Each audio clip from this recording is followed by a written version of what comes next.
Iran's streets may appear quieter tonight, but behind closed doors, a far more dangerous phase of the crackdown is unfolding. Security forces are no longer relying solely on bullets and batons.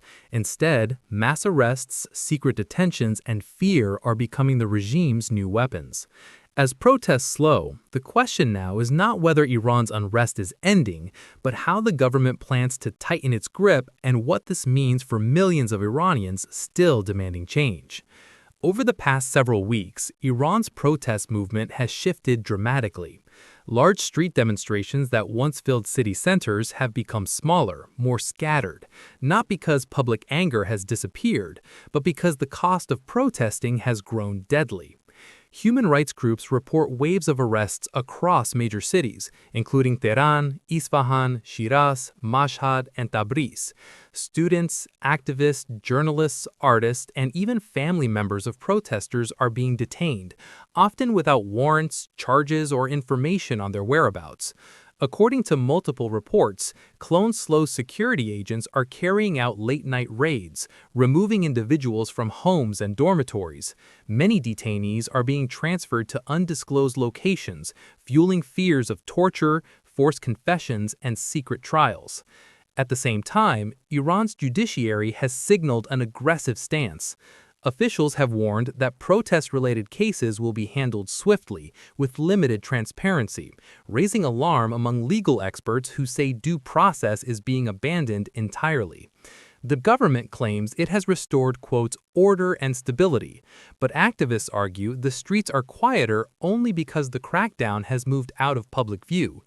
Adding to concerns is Iran's continued restriction of internet access.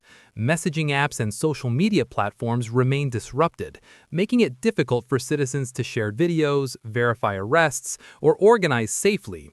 In many regions, families say they have lost contact with detained relatives for days or even weeks. International pressure is mounting. Human rights organizations have condemned Iran's tactics, accusing authorities of collective punishment and intimidation aimed at crushing dissent permanently. Meanwhile, Iran's leadership insists the unrest is driven by foreign influence, a claim protesters strongly reject. Many say their demands are rooted in economic hardship, political repression, and long-standing grievances that predate the current crisis. Analysts warn this phase may be even more dangerous than open street violence. History shows that mass arrests and fear-based control can silence protests temporarily, but often deepen resentment beneath the surface. And that raises a critical question. Is the regime restoring stability or merely delaying a larger reckoning? Iran's protest movement may be quieter for now, but the crisis is far from over.